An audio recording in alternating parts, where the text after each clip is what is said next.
삼성전자가 석 달 만에 벌어들인 돈이 작년 1년 동안 번 돈보다 많습니다. 57조 2천억 원.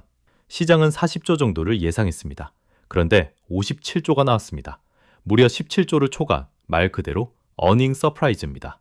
그런데 정작 중요한 건 이 숫자가 아닙니다. 이 실적이 여러분의 월급에, 여러분이 사려던 노트북 가격에 어떤 영향을 미치는지가 진짜 이야기입니다. 그리고 전문가들이 경고하는 이 호황 뒤에 숨은 시한폭탄이 하나 있습니다. 지난 3월 한 달 동안 외국인 투자자들이 한국 주식시장에서 빼간 돈이 있습니다. 35조 1,582억 원. 월간 기준으로 역대 최대 규모입니다. 하루 이틀이 아니라 한 달 내내 매일같이 쏟아낸 매도 물량입니다. 쉽게 말해서 외국인들이 한국 주식시장에서 대탈출을 한 겁니다. 그런데 이 중에서 삼성전자 한 종목에서만 빠져나간 돈이 15조 4,962억 원입니다. 전체 매도의 절반 가까이가 삼성전자에 몰린 겁니다. 외국인들이 한국 시장 전체를 파는 게 아니었습니다. 삼성전자를 조준해서 팔고 있었습니다. 그 결과가 숫자로 드러났습니다. 삼성전자의 외국인 지분율이 48.90%까지 떨어졌습니다. 약 12년 6개월 만에 가장 낮은 수준입니다. 한때 삼성전자 주식의 절반 이상을 외국인이 쥐고 있었는데 그 벽이 무너져 내린 겁니다. 50%라는 상징적인 선이 깨졌다는 건 단순한 숫자 변화가 아닙니다. 글로벌 투자자들이 삼성전자에 대한 믿음을 거두기 시작했다는 신호였습니다. 왜 이렇게까지 팔았을까요? 3월은 시장 전체가 공포에 빠져 있던 시기였습니다. 호르무즈 해협의 통행량이 70%나 감소하면서 에너지 공급에 비상이 걸렸습니다. 전 세계 석유 공급량의 약 20%가 이 해협을 지나가는데 그 길이 사실상 막힌 겁니다. 동시에 트럼프 대통령의 관세 정책이 글로벌 공급망을 뒤흔들고 있었습니다. 세계 경제의 두 기둥인 에너지와 무역이 동시에 흔들리는데 그 한가운데에 반도체가 있었고 반도체의 한가운데에 삼성전자가 있었습니다. 여러분이 삼성전자 주식을 가지고 계시다면 그때 기분을 아실 겁니다. 매일 아침 뉴스를 열면 외국인 또 팔았다는 기사가 올라옵니다. 증권 앱을 열면 파란 숫자가 반깁니다. 직장 동료가 묻습니다. 삼성전자 아직도 들고 있어? 포털 댓글에는 이런 말들이 넘쳐났습니다. 삼성, 이제 끝난 거 아니야? 주식을 안 하는 사람들조차 걱정할 정도였습니다. 솔직히 이상하지 않은 반응이었습니다. 12년 만에 최저 지분율, 역대 최대 외국인 매도, 중동 에너지 위기에 관세 전쟁까지, 삼성전자 하나에 대한민국 증시의 변동성이 걸려있는 상황에서 불안하지 않은 게 오히려 이상한 시장이었습니다. 그런데 이 와중에 삼성전자가 들고 나온 숫자가 시장의 예상을 완전히 뒤집어 버렸습니다. 57조가 대체 어떻게 나온 건지 궁금하실 겁니다. 하나씩 뜯어보겠습니다. 삼성전자의 올해 1분기 매출은 133조 원입니다. 전년 동기 대비 68% 증가했습니다. 그런데 진짜 놀라운 건 영업이익입니다. 57조 2천억 원. 1년 전 같은 기간과 비교하면 755% 증가한 수치입니다. 한국 기업 역사상 분기 최대 영업이익입니다. 이 숫자가 얼마나 큰 건지 비교를 해봐야 감이 옵니다. 삼성전자가 작년 한 해 동안 번 영업이익이 43조 6천억 원이었습니다. 그런데 올해는 첫 석 달 만에 57조를 찍었습니다. 작년에 1년 내내 벌어야 했던 돈을 한 분기 만에 넘어선 겁니다. 삼성전자 역대 최대 연간 실적이 58조 9천억 원이었습니다. 2018년에 세운 기록인데 한 분기 만에 거의 따라잡은 겁니다. 증권사들도 예상을 완전히 빗나갔습니다. 시장의 평균 전망치는 40조 2천억 원이었습니다.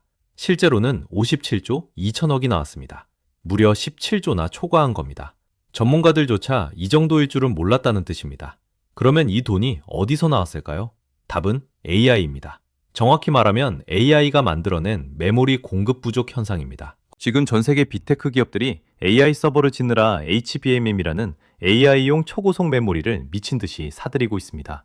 이 HBM이라는 게 뭐냐면 일반 D램을 12층에서 14층까지 쌓아 올린 겁니다. 비스킷보다 얇게 깎아낸 칩을 한 층 한 층 올리는데 중간에 깨지는 게 절반입니다. 수율이 50%에서 60% 수준이라는 뜻입니다. 여기서 문제가 생깁니다. HBM을 만들려면 일반 D램 웨이퍼를 가져다 써야 합니다. 그런데 절반이 깨져나가니까 같은 양의 D램으로 만들 수 있는 HBM은 훨씬 적습니다. AI 기업들한테 HBM을 납품하느라 일반 D램 생산량이 줄어드는 거죠. 그 결과 전체 메모리 시장에 공급 부족이 벌어졌습니다. 1분기 D램 가격이 전분기 대비 100% 올랐습니다. 2배가 된 겁니다. 2분기에도 30% 추가 인상이 예상됩니다. 여기에 삼성전자가 결정적 한 수를 뒀습니다. 올해 2월 세계 최초로 HBM사 양산에 성공한 겁니다. 기존 제품보다 데이터 전송 속도가 2.7배 빠른 차세대 메모리입니다. 지난해 HBM 시장에서 SK하이닉스가 50%로 압도적 1위였고 삼성전자는 17%에 불과했습니다. 그런데 올해는 삼성전자가 29%까지 올라갈 것으로 전망됩니다. SK하이닉스를 빠르게 추격하면서 시장의 판도가 바뀌고 있는 겁니다. 그리고 여기서 한 가지 재미있는 현상이 있습니다. 경제학에서 제본스 역설이라고 부르는 건데 쉽게 설명하면 이렇습니다. 자동차 연비가 좋아지면 기름값이 덜 드니까 운전을 줄일 것 같죠? 실제로는 반대입니다. 연비가 좋아지면 사람들이 더 큰 차를 사고 더 멀리 다닙니다. 메모리도 마찬가지입니다. AI가 메모리를 효율적으로 쓰는 기술이 나올수록 오히려 더 많은 메모리를 소비하게 됩니다. 수요가 줄어들 틈이 없는 겁니다. 정리하면 이렇습니다. AI가 HBM을 폭발적으로 요구하고 있고 HBM을 만들다 보니 일반 메모리까지 부족해져서 가격이 폭등했습니다. 거기에 삼성전자가 HBM4로 시장 점유율까지 끌어올리고 있습니다. 57조는 운이 아니라 구조적인 결과입니다. 그런데 삼성전자가 잘 번다고 여러분한테 좋은 일일까요? 꼭 그렇지만은 않습니다. 삼성전자가 잘 벌면 우리한테도 좋은 거 아닐까요? 주식시장이 올라가고 경제가 성장하면 결국 다 좋은 거 아닌가? 많은 분들이 그렇게 생각하실 겁니다. 그런데 꼭 그렇지만은 않습니다. 삼성전자 57조 실적의 핵심 동력이 뭐였는지 기억하시죠? D램 가격 폭등입니다.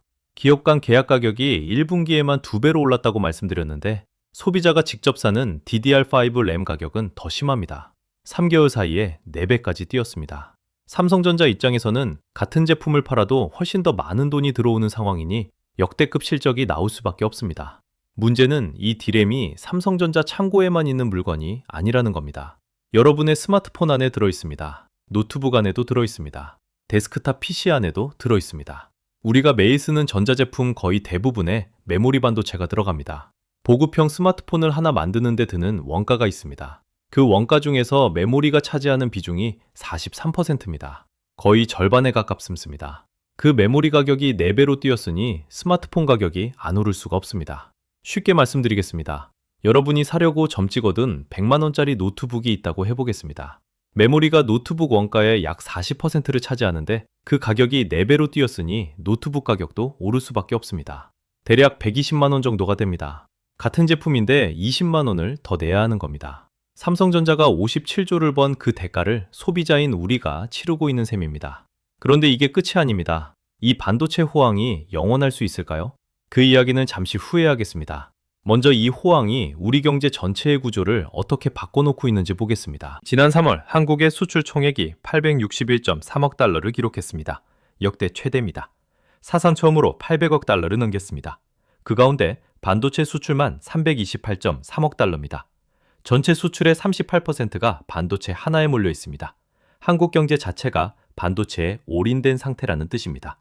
반도체가 잘 되면 수출이 늘고 무역수지 흑자가 쌓이고 원화 가치를 지탱하는 힘이 됩니다.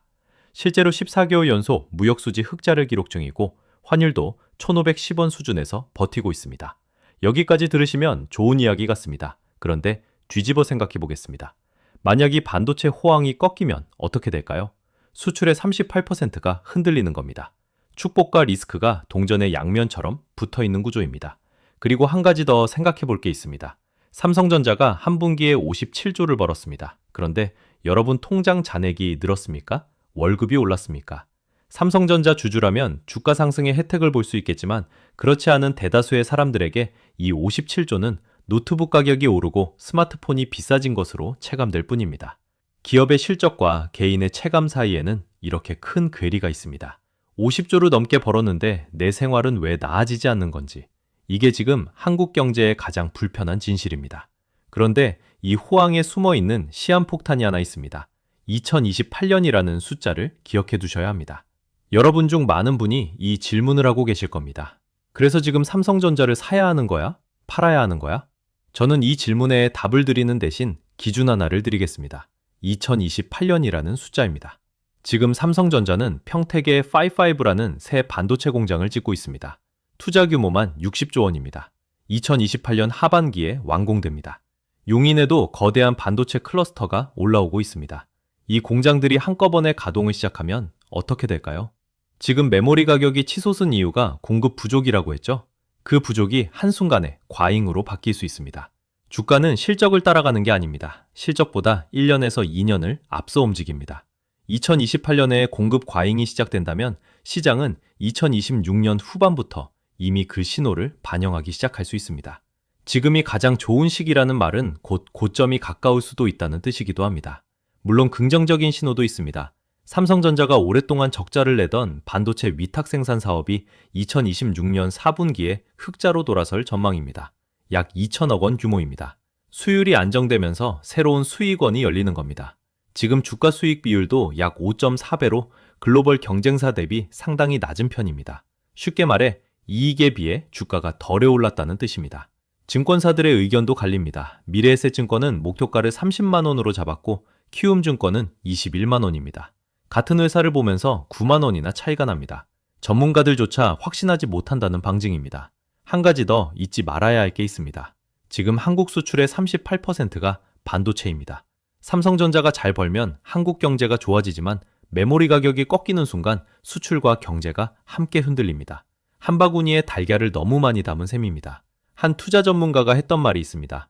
배에 구멍 내면 바람이 불어도 앞으로 못 갑니다. 욕심이 배에 구멍을 냅니다.